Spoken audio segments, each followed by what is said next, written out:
Hey, my name is Daniel and welcome back to another Slay the Spire the board game video, and today we're doing a character guide. As always, I'll be covering everything you need to know to get started. What are their strengths and weaknesses, how their unique ability works, what are some potential builds and synergies you should look for, and what are some of the traps to avoid. Now, a quick disclaimer, I think figuring things out for yourself is one of the most rewarding parts in this game, but it can feel a little bit overwhelming at first, so hopefully this video can help you with that. And now let's get straight into it. Alright, so let's talk all about Defect today. Now, Defect is a unique spin, unique take on a wizardy type character. If you like defeating your opponents with lightning bolts instead of a giant sword or a poisonous knife, this is the character for you. I would say one of its main strengths lies in its unique orbs mechanic, which of course we're gonna break down in a moment, but in a nutshell, all those orbs that allow Defect to get a lot of quote-unquote passive effects, like passive block or passive damage. For example, you can have up to 10 block applying to your character at the end of every turn,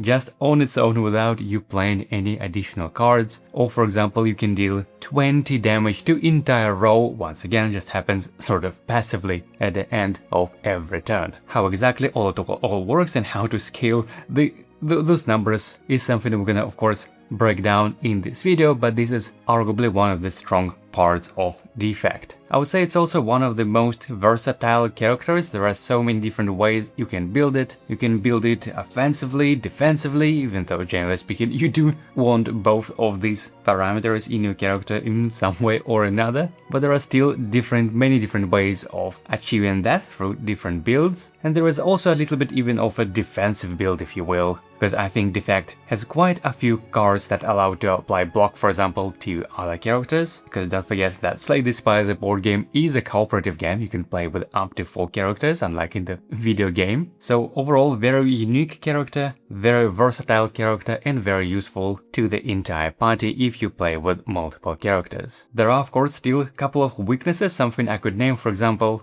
is that it's a relatively slow character. A lot of its damage scaling lies in powers, something you need to put in play before you can do any substantial amount of damage or prevent a lot of damage passively. So it is somewhat similar to some builds of Ironclad, where you first need to put a lot of powers in play, but then you also need to cast those orbs, which once again we're gonna explain in a moment. So there is certainly some ramp up when it comes to Defect, and sometimes it may struggle against a lot of immediate threats, for example like Taskmasters, the elites of Act 2, or just in general a lot of minions with aggressive movesets that apply a lot of pressure starting from round 1. Also, the way the damage scales on Defect is slightly different compared to most other characters, because the way you typically scale damage, at least in the easy way, is first you gain a lot of strength buffs, and then hopefully you deal a big chunk of damage to an enemy with vulnerable. That is how you defeat a lot of bosses, for example, with a finisher build on Silent, or with a heavy blade build on the Ironclad, and probably on most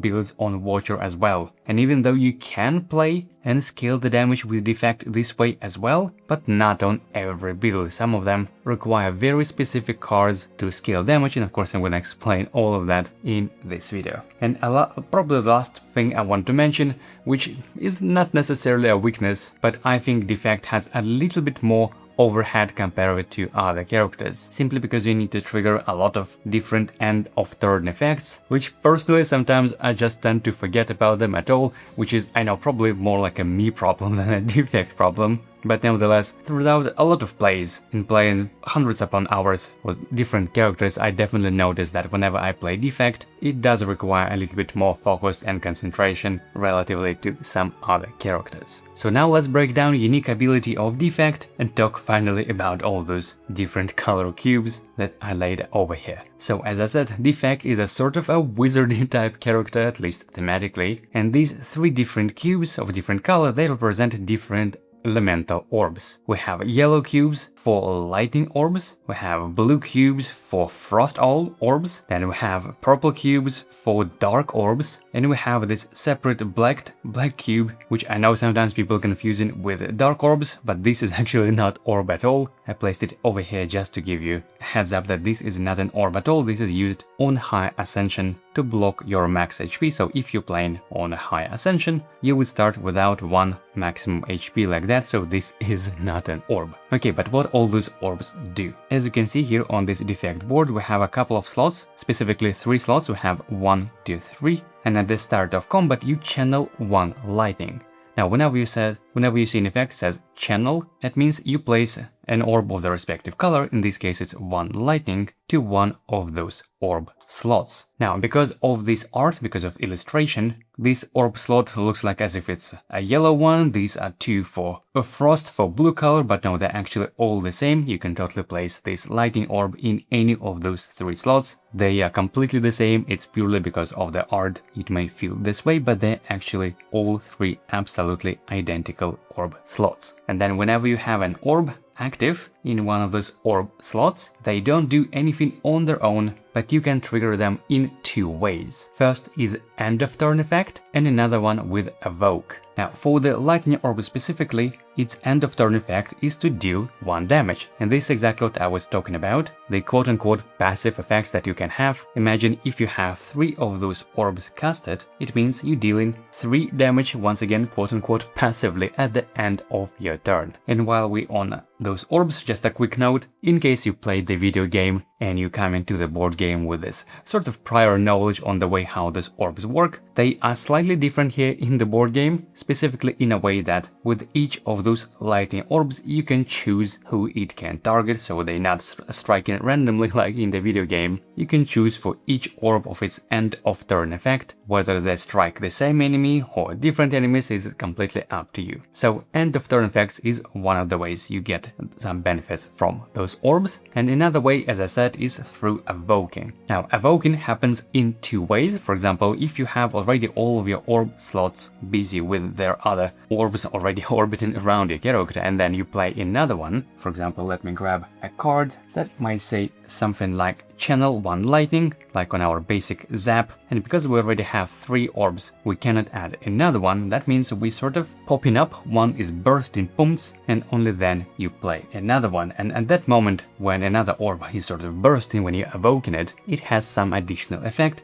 For example, in the case of lightning, it deals 2 damage instead of 1. And the second way of evoking is when a card specifically tells you to evoke. Like here we have on our dual cast, it says evoke 1 orb twice, so you would burst it, sort of you pop this orb, pumps, it would deal 2 damage twice in the case of lightning orb, and then you would have this empty slot. So you won't gain its passive end of turn effect, but you will gain a little bit more upfront damage, specifically with its evoking effect. But lightning is only one of the 3 orb types. We have 2 more. For frost, whenever you have this blue cube orbiting around your character, its end of turn effect is gain 1 block, and its evoke effect is the same, also 1 block. So for example, if you have 3 of these frost orbs active, that means passively at the end of your turn you would gain up to 3 blocks, even though of course there are many more ways of scaling that, which we're going to talk about in just a moment. And then there are also the dark orb, which is a pretty unique in a sense that it does not have an end of turn effect. It has only a evoke effect, but its effect is quite powerful. It says deal 3 damage plus 1 for each power you have in play. So once again, this black orb or this dark orb, it doesn't do anything on its own, unlike the frost or lightning. And by the way, of course, you can totally mix and match them. For example, in this case, we have a full rainbow of all 3 different colors. At the end of turn, we deal 1 damage with lightning, 1 block with frost, and nothing from the black orb itself, at least a passive at the end of turn effect, but we can evoke it. And remember, you evoke in 2 ways whenever you play an additional orb. The one you currently have sort of is bursting, and in that case you get this effect, or whenever you play a specific evoke effect like we had on dual cast. So just super quickly once again, because this is really important, this is the core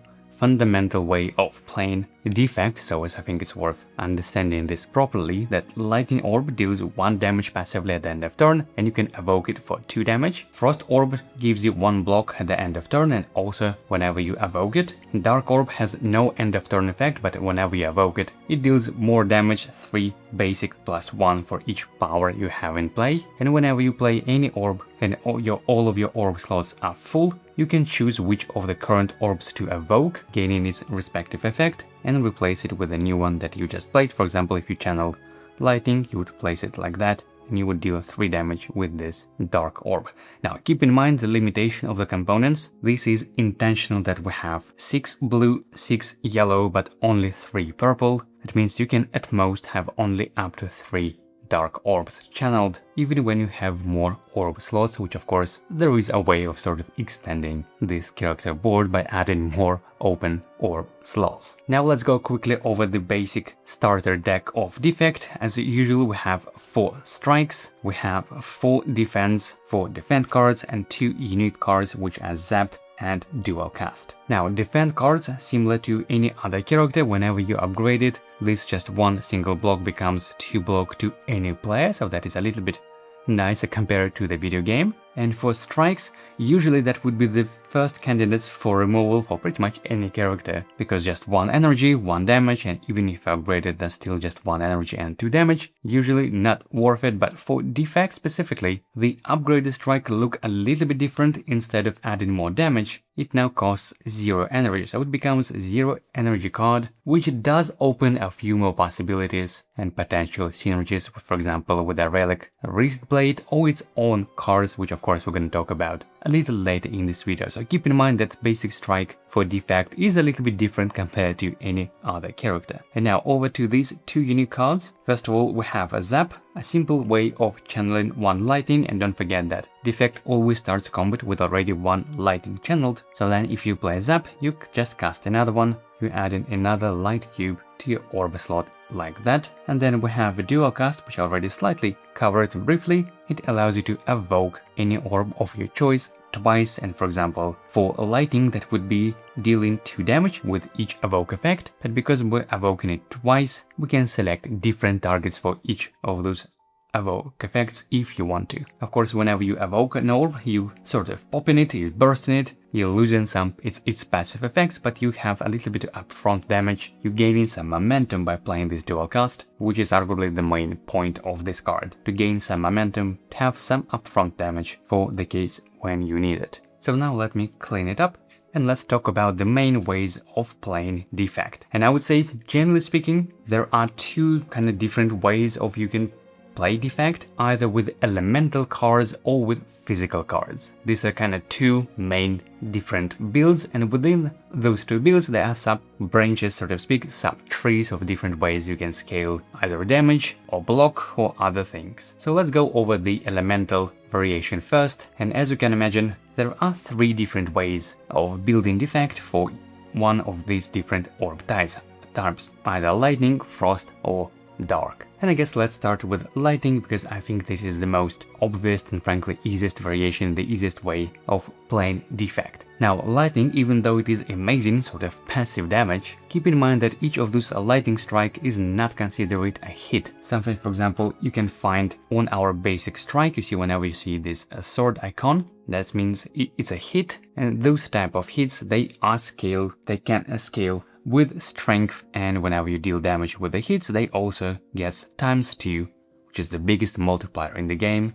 with this vulnerable. However, because our lightning hits or lightning strikes, they are not considered hits, all of those buffs like strength and vulnerable have absolutely no effect on this damage whatsoever. Now, thankfully, lightning orbs also can ignore the weaken effect, so I would say that elemental variation of Defect is sort of almost immune to this effect. Of course, not fully. You steal your basic strikes and other cards that have hit damage. They of course get reduced by this weaken, but at least when it comes to orbs, and this is the main damage in this build, we can just simply ignore that. That being said, if strength and vulnerable cannot scale damage from lightning, then how we can do that, how we can scale this basic single 1 damage at the end of turn to turn it into something meaningful, something that we can actually defeat the bosses which have hundreds of HP. And well, there are a couple of ways to do that. First and foremost, we have Static Discharge. It's a rare card and it is a power, and it says your lightning orb end of turn effects get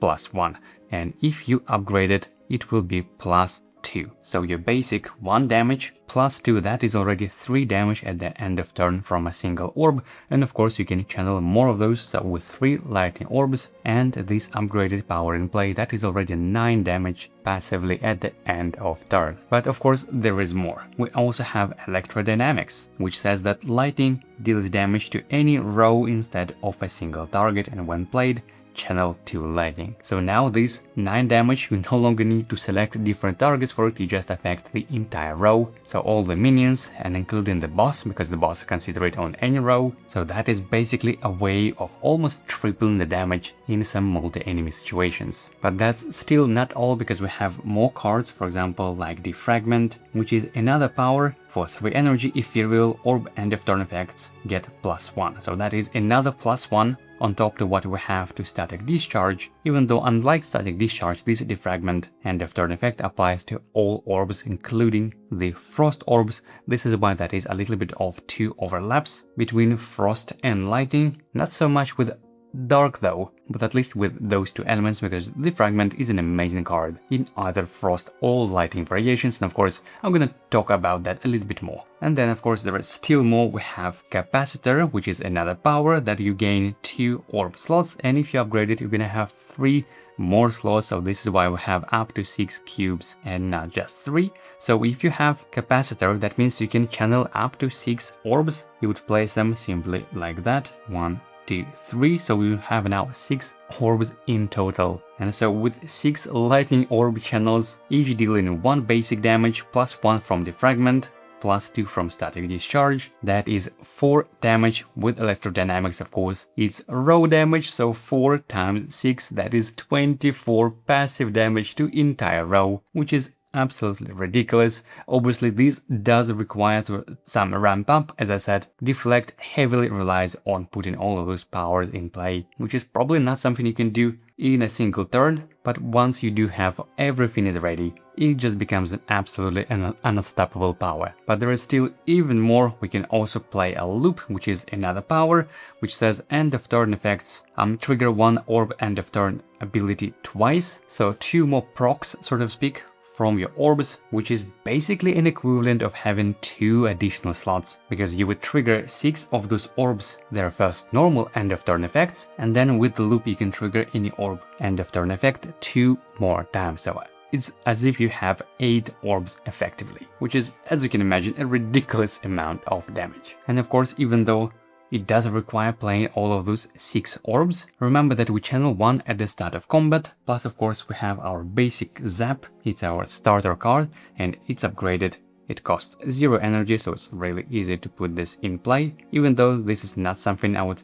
generally upgrade, but it is still a good option. Plus we have even more powers. Of course we have a Storm at the start of turn, channel 1 lightning, or if you upgrade it, you channel 2 lightning at the start of each turn, which is just an incredible value for just 1 energy. And plus we have a couple of additional cards like Ball of Lightning, simple 1 damage and 1 lightning, or we have skill Tempest, which channel X number of lightning orbs and then exhaust it. Now there is even more to that. We have a card called Thunder Strike, which is an attack, not a power. And it says deal 4 damage for each lightning orb you have, and if you upgrade it, I believe it's gonna be 6 damage. Yep, so if you have 6 orb, 6 times 6, that is 36 damage. And because this card is actually an attack that have this hit icon, it does scale with the vulnerable, so that is potentially a lot of extra damage. Even though, being completely honest, if you have all of those powers in play, you may not even need this Thunder Strike at all, even though it is still an option. So that is pretty much how you scale your damage with lightning. As I said, it is probably the easiest way of playing Defect, because not only we start a combat with lightning, but we also have Zap, which is another lightning card in our starter deck, plus there are a couple of copies of Ball Lightning and some other ways of channeling lightning, so it's definitely the easiest element, the most common element across all three, even though probably without static discharge and electrodynamics, and potentially defragment as well. Without those powers, it can be a little bit hard to scale the damage from lightning orbs. This is why, as I said, you do need a couple of key cards, otherwise you'll be lacking in damage quite a lot. But that is a general theme for Defect, for better or worse. As you can see, you need a lot of powers, which naturally does require a lot of energy, so this is why there is some ramp up, and there is obviously some luck, because you can completely play the full campaign, the full run, without even seeing this card, for example, and without this card your lightning just wouldn't be, not nearly as strong as it would be. So that was one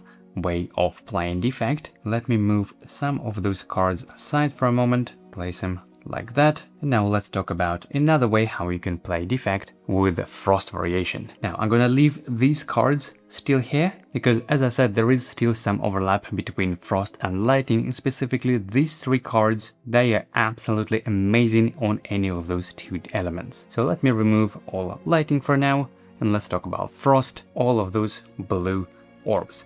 Now, as I mentioned, those blue orbs, the Frost orbs, they don't deal any damage, they only give you block. Even though, as you can imagine, with Capacitor and Defragment, that is a lot of block. With all 6 orbs channeled, and with Defragment, and with Loop, we're talking about 16 block passively just applying to your character every single turn without you playing any additional cards, which is just mind-blowing. 16 is almost the maximum block your character can have, which is just a quick reminder there is a limit to 20 block in total your character can have, even though this track goes all the way to 10, but there is 10 additional block you can have, and with these 6 orb channeled, and specifically with those powers, you can have up to 16 just applied to a character every turn, which is definitely more than needed to survive pretty much all attacks I can imagine. So that is definitely a much more tanky variation of playing Defect, but the reasonable question you might have is, okay, so block is great, but how we can actually deal damage without lightning orbs? And the answer comes with this card. It's an attack called Blizzard.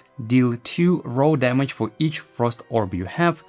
If you upgrade it, it's gonna be 3 damage to the entire row. So we're talking about 3 times 6, that is 18 damage for just a single 1 energy. That is massive, especially considering that you are pretty much almost immune to damage, given that ridiculous amount of block. So you're not taking pretty much any damage, but still dealing a lot of damage to the entire row. Now, naturally that is only a single card in the entire deck, because it's an uncommon a card with a blue border, there is only a single copy of this card, but because it's an attack, it means you can potentially copy it with attack potion or with any effects of that sort. And of course we have our own way of sort of manipulating this a little bit, and that with a card called Hologram. It's a skill for 1 energy, you gain 1 block, and then put a card from your discard pile into your hand, which is, as you can imagine, almost an equivalent of an attack potion that enables you to play this Blizzard twice. Because you play this card,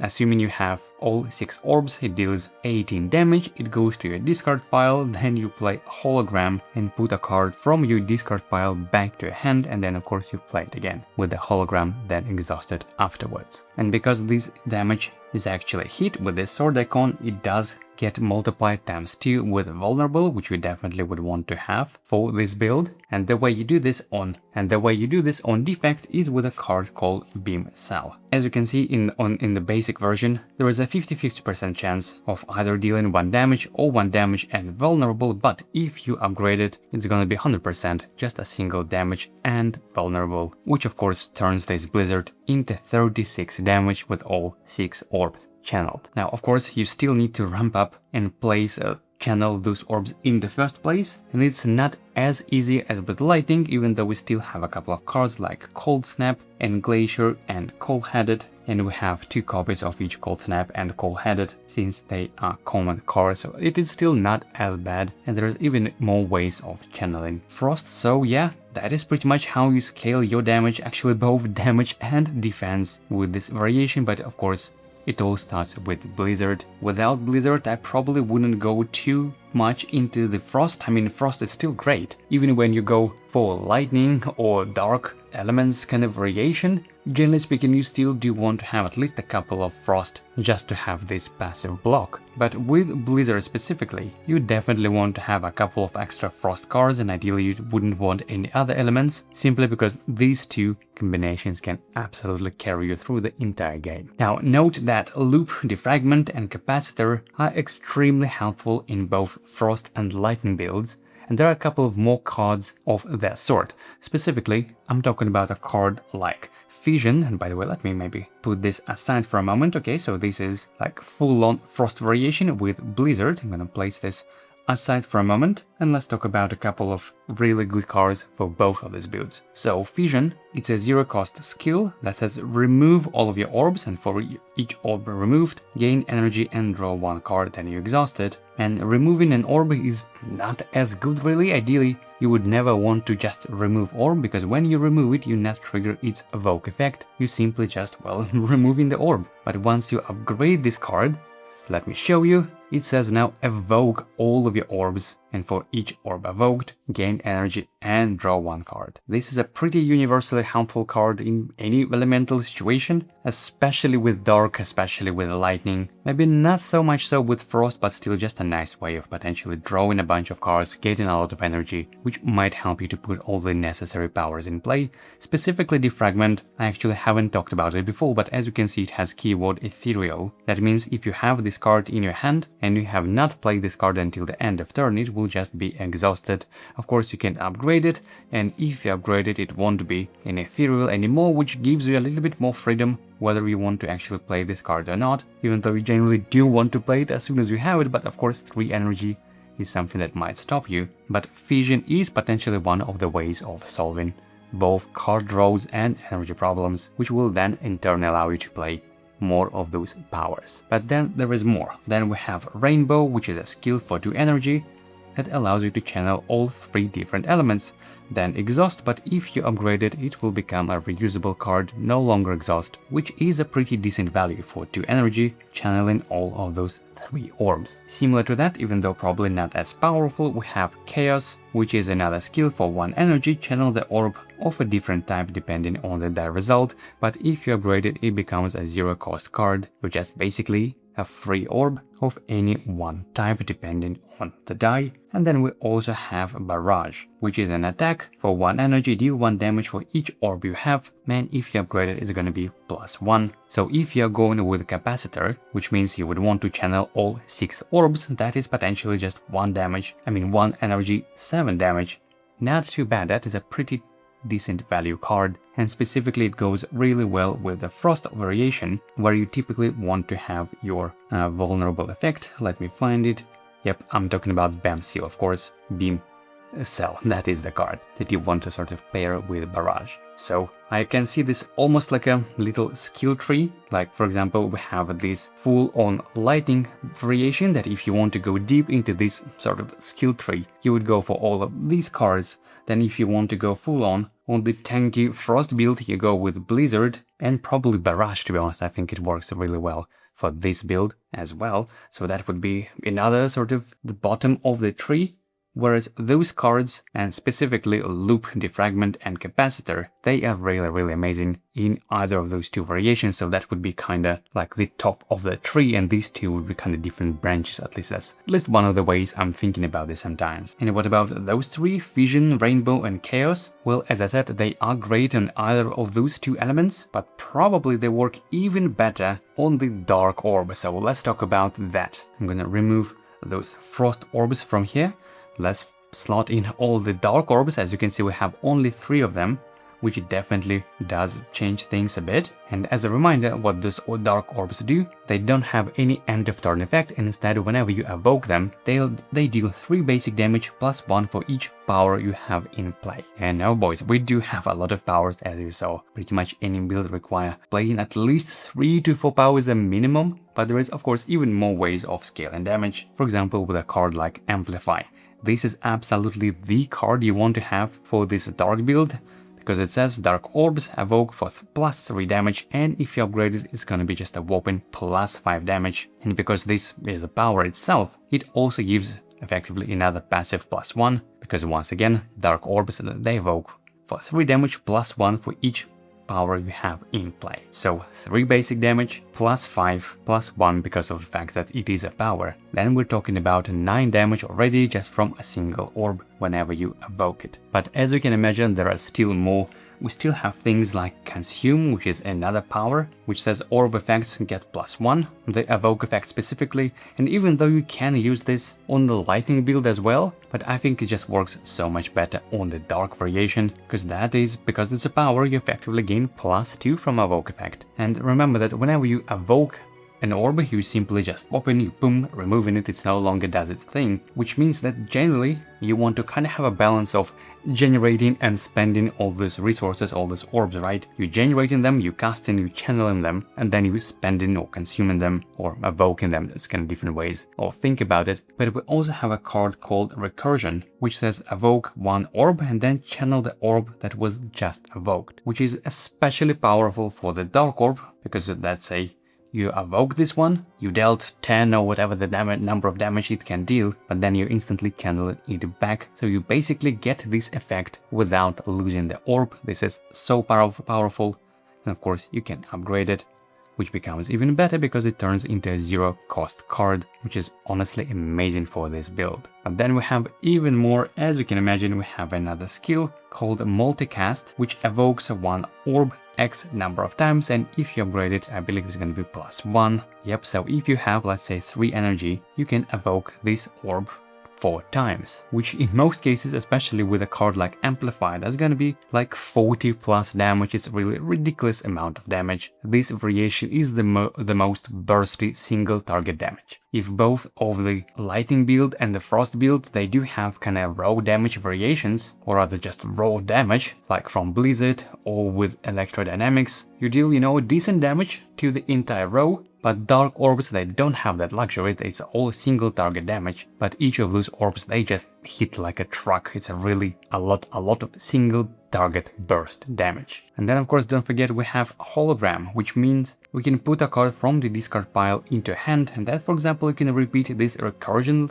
evoke an orb, channel orb that was just evoked, then play hologram, bring this recursion back and evoke the orb and channel it again. It's a lot of burst damage potential with this dark orb build. But how do you actually channel in those dark orbs in the first place? And well, for that we have a couple of cards, not too many, but we have Darkness, which just a single channel 1 dark air and that's it. Even though if you upgrade it, it becomes a 0 cost card, which is pretty nice. And of course it is a reusable card, you can potentially bring it back with hologram, even though generally speaking I would rather use hologram on recursion. So that is one way. Plus we have Doom and Gloom, which is a little bit of area damage, plus channel 1 dark, even though it is a bit more expensive card for 2 energy. And then we also have a couple of those cards that I mentioned are very useful in any variation, but especially on dark, because we have Chaos and Rainbow, so that is 2 more ways of channeling those dark orbs. Now, because the way the dark orbs scale with evoke effects, plus 1 damage for each power you have in play,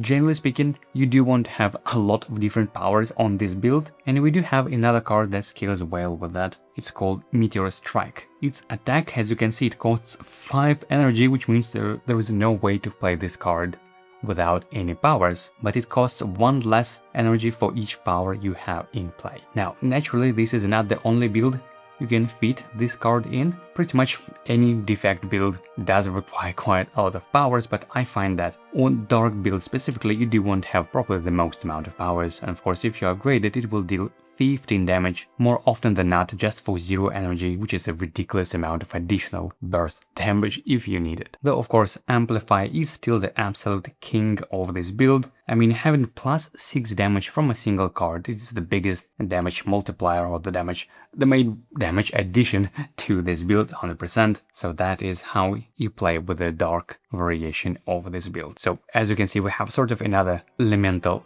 tree. These cards are universally good in any of these two, and you know, there are a couple of cards like, for example, Hologram, that can also be quite helpful over here, even though to be honest, Hologram is just a universal great card for pretty much any build. So I would put Hologram just a single card of its own type. And there are still a couple like Rainbow, for example, or Chaos. These are still decent cards you might pick in other of those builds as well, even though generally speaking you don't want to have, you know, too many different cards from other trees. Generally speaking, with Defect, you want to be more or less focused, at least when it comes to dark. Definitely, you don't want to mix in too many different elements, even though for some Frost Orbs, they can help you to stay alive on any build. So that covers the elemental part of playing Defect, but if you remember, as I said, there are two different main ways of playing Defect, one with elemental, which we just covered with sort of 3 different sub-skill trees, and there is a whole different way of playing Defect, and that is with a pure physical build. And it all starts with Reprogram. Now, Reprogram is a skill for 1 energy, you gain power and remove all of your orbs. So power is a great multiplication for all of your hits, for all of your attacks, but the cost, apart from a single energy, is to remove all of your orbs. Now remember, when you're removing orbs, you're not getting any effects, you're not triggering their evoke effects. You're simply removing all of that and you become completely orbless Defect. This is why I said it's a completely different build on its own. Generally speaking, you don't want to mix this card in any of those 3 variations. It's a completely different build, and of course, because it's a skill and not a power, you can repeat this effect over and over again. Every time you draw it, you play it, you gain this strength. And with something like Reprogram, you can bring it back and play it again, and of course this Hologram itself becomes reusable once you upgrade it, and Reprogram also, I believe, costs 0 energy. Yep, it costs 0 energy once you upgrade it. So these 2 cards is just a very easy way of scaling potential all the way to the maximum number of strength buffs, which is 8, and that is a lot. Now this Reprogram is arguably better card for gaining strength even than many Ironclad cards. Once again, because it's not a power, it's a skill, you can play it over and over again. It does not exhaust, it does not cost you HP. It's a 0 cost card once upgraded that you can play over and over again, though of course for the cost of removing all of your orbs. So that's the trade-off. So what do you do with all the strength buffs, and what do you do without the orbs? And well, the basic kind of obvious synergy is another rare card. We have Hyper Beam. For 2 energy, deal 5 raw damage and remove all orbs. So once again, the same effect, remove all orbs. You definitely don't want to mix in this card in any of the elemental variations, but it is a pretty much a no-brainer with Reprogram, even though when you upgrade it, it deals even more 7 damage, which becomes very similar to Ironclad card, but you're even not gaining any burns from it. So arguably even a better card. That is the kind of the big area damage that you ideally want to have with Reprogram, even though there are still a lot of other even basic cards, like we have Go for the Eye, 0 cost card, 1 damage, and once again, even though it is 1 damage, it does get plus the whatever number of strength buffs you have. So with potentially all the way to 8 strength buffs, which is not as hard to get with both Reprogram and Hologram, that becomes a 0 cost 9 damage card.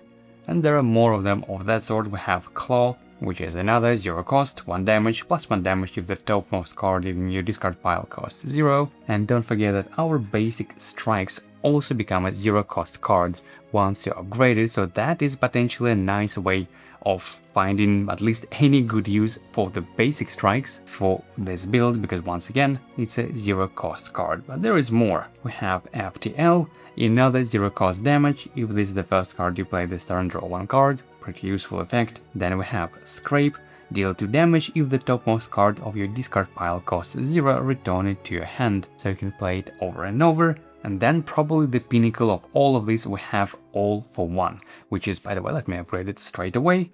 It is a fantastic attack with a very unique effect. For 2 energy, 3 damage if you upgrade it, which it doesn't seem like a big deal, but then you put all zero cost cards from your discard pile into your hand, and that is a ridiculous amount of damage you can potentially make in a single turn. So it would go something like you play Reprogram, you gain strength, then you play, let's say, go for the eye and claw and strike, because all of these are zero cost cards. Or even before that you can play a scrape, which would return this Reprogram back to your hand, then you play these, play Reprogram, play all of those cards, and even more and even more. So you have a bunch of zero cost cards in your hand. Then you play this all for one, which puts all the zero cost cards from your discard pile into your hand. So you basically bring in all of those back instead a single scrape, and you can play all of those zero cost cards again, including Reprogram, including all the go for eye and claw and all of that. So that is quite a lot of extra damage. But then guess what?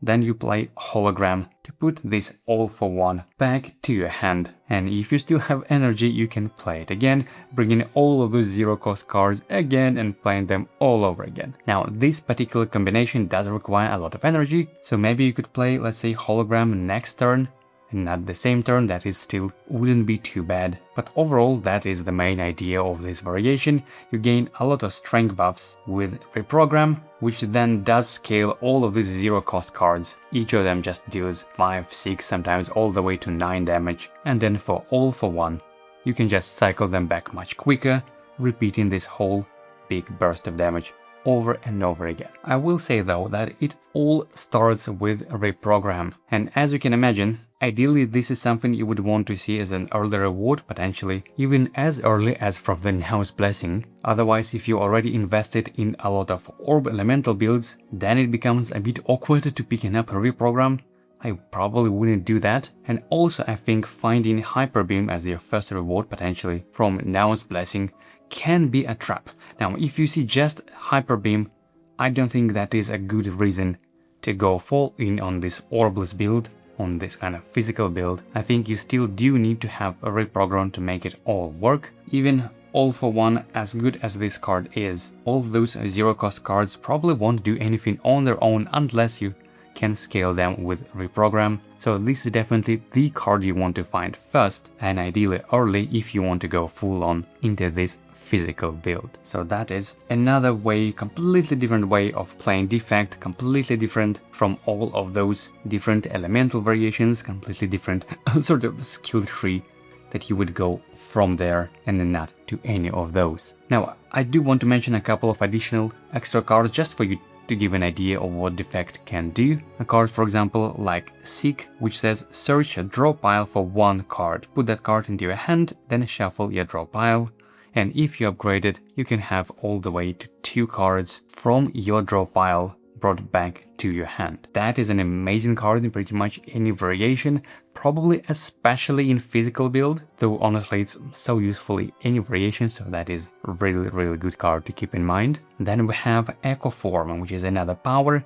At the start of turn, the first attack or skill you play is played twice. So basically it's the same thing as having attack potion or skill potion at the start of every turn. Now there is still obviously a big opportunity cost of playing the card in the first place, 3 energy and ethereal, similar to Defragment, but once you upgrade it, it becomes no longer ethereal, still 3 energy. That is still a lot of momentum you're losing, but the upside potential and the amount of burst or utility you can do with playing all of those attack or skill card twice is just mind-blowing. Then we have Buffer, which is another power. The next time you would lose HP, prevent it and exhaust this card, and if you upgrade it, you can prevent it up to 2 times, which you would track with just normal red cubes over here. So that is almost similar to Silence Ray Form, which can prevent all damage, arguably even better because you're not losing even a single health, you're just preventing the entire damage, even though it's also a little bit worse because you can also